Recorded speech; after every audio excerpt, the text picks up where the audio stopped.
வணக்கம் நம்ம சிவாய. வீட்டில் ஏதாவது ஒரு செய்வினை கோளாறுகளோ இல்லை திருஷ்டியோ இல்லை முடக்கங்களோ ஏதோ ஒன்று இருக்குன்னு நினைக்கிறவங்க சில பரிகாரங்களை மேற்கொள்ளுங்க. பொதுவாக அந்த மாதிரி இருக்குன்னா அவங்களுக்கு என்ன பண்ணணுன்னா, பெண்களாக இருந்தால் வீட்டில் கரெக்டாக விளக்கேற்ற முடியாது, வீட்டை சுத்தமாக வச்சுக்க முடியாது, அவங்களுக்கு சோறு வசதி போட்டு அமுக்கிக்கிட்டே இருக்கும், எந்த வேலையும் செய்ய முடியாது. டாக்டர்கிட்ட போனாங்கன்னா அவங்களுக்கு மெடிக்கலாக ஒன்றுமே இல்லைன்றவாங்க. ஆனால் இவங்களால் ஆக்டிவாக இருக்க முடியாது, வீடு எப்பயுமே குப்பையமாக வச்சுருப்பாங்க, கரெக்டாக விளக்கேற்ற முடியாது. அந்த மாதிரி இருந்தாலும் சரி, இல்லை வீட்டில் எந்த நேரமும் ஒற்றுமை இல்லாமல் சண்டை சச்சரவுகள் வந்துக்கிட்டே இருக்குது அப்படின்னு நினைக்கிறவங்க, இல்லை கெட்ட கனவுகள் வந்துட்டுருக்கு அப்படின்னு நினைக்கிறவங்க இந்த எளிய பரிகாரத்தை மேற்கொள்ளுங்க. இது நம்மளுடைய பாட்டி, அவங்களோட அம்மா, அவங்க வகையில் செஞ்ச ஒரு விஷயந்தான். அந்த காலத்துலலாம் வந்து பார்த்திங்கன்னா, குழந்தை பிறந்துட்டாங்கன்னா அந்த குழந்தை தொட்டியில் பூண்டு இருக்குது பார்த்திங்களா, அந்த பூண்டை கட்டி விட்ருவாங்க.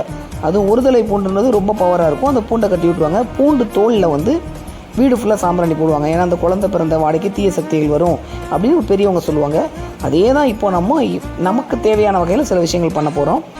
நீங்கள் படுக்கிற, அதாவது பெட்டாக இருந்தாலும் சரி, இல்லை பாயில் படுத்திருந்தாலும் சரி, நீங்கள் எந்த இடத்துல படுக்கிறீங்களோ உங்களோட தலையணை பக்கத்துலேயோ இல்லை பெட்டாக இருந்தால் உங்களுக்கு பெட்டுக்கு அருகிலேயோ ஒரு கண்ணாடி டம்ளர் எடுத்துக்கோங்க.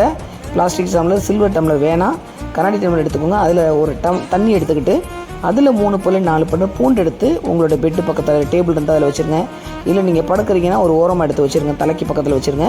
நிம்மதியாக தூங்கிட்டு ஒரு வாரம் அது உங்கள் தண்ணி அங்கேயே இருக்கட்டும். ஒரு வாரம் கழிச்சு அதை கொண்டு போய் தூர கொண்டு போய் எரிஞ்சிருங்க. இல்லை செடிகள் இருந்தால் அதில் ஊற்றிடுங்க. இது உங்களுக்கு